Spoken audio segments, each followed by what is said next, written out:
Border guard Bangladesh BGB বর্তমানে দেশের সীমান্ত সুরক্ষায় প্রথাগত পাহারার পাশাপাশি আধুনিক প্রযুক্তি নির্ভর স্মার্ট বর্ডার ম্যানেজমেন্ট সিস্টেম গড়ে তোলার ওপর বিশেষ গুরুত্ব দিচ্ছে।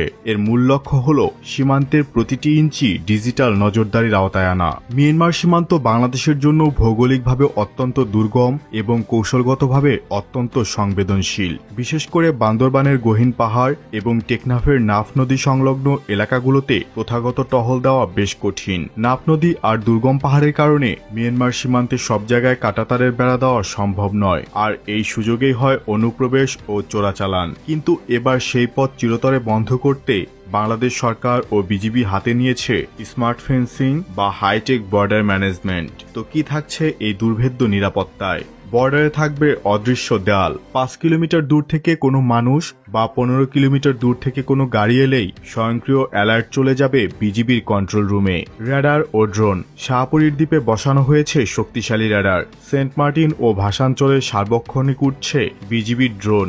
এই সমস্ত ড্রোন এবং সেন্সর থেকে প্রাপ্ত তথ্য এনক্রিপ্টেড ডেটা লিঙ্কের মাধ্যমে বিজিবির আঞ্চলিক কমান্ড সেন্টারে পাঠানো হয়। Thermal imager. রাতের অন্ধকারে বা ঘন কুয়াশায়ও লুকিয়ে বর্ডার পার হওয়ার কোনো সুযোগ নেই। মাটির নিচে কম্পন ধরতে থাকছে underground sensor. High speed interceptor boat. অত্যাধুনিক প্রযুক্তি সম্পন্ন দ্রুতগতির নৌযান যা নদী সীমানায় অনুপ্রবেশ ঠেকাতে ব্যবহার করা হচ্ছে।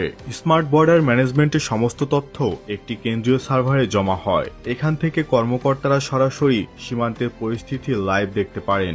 এর ফলে কোনো পয়েন্টে অনুপ্রবেশের চেষ্টা হলে নিকটস্থ বিজিবি টহল দলকে দ্রুত সেখানে পাঠানো সম্ভব হয় এবং বিজিবি সরাসরি অপারেশন পরিচালনা করতে পারেন। তেমনিভাবে এর মাধ্যমে সংগৃহীত ফুটেজগুলো পরবর্তীতে গোয়েন্দা বিশ্লেষণ কাজেও লাগানো যায়। বিজিবির সদস্য সংখ্যা সীমিত হলেও এই প্রযুক্তির মাধ্যমে বিশাল এলাকা কম জনবল দিয়েও সুরক্ষিত রাখা যাচ্ছে।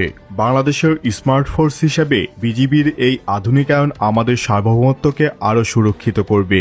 মিয়ানমার বর্ডারের মতো ভারতের বর্ডারেও কি এমন লেজার ওয়াল বা ড্রোন নজরদারি থাকা উচিত? আপনার কি মনে হয়? জানিয়ে দেবেন নিচের কমেন্ট বক্সে।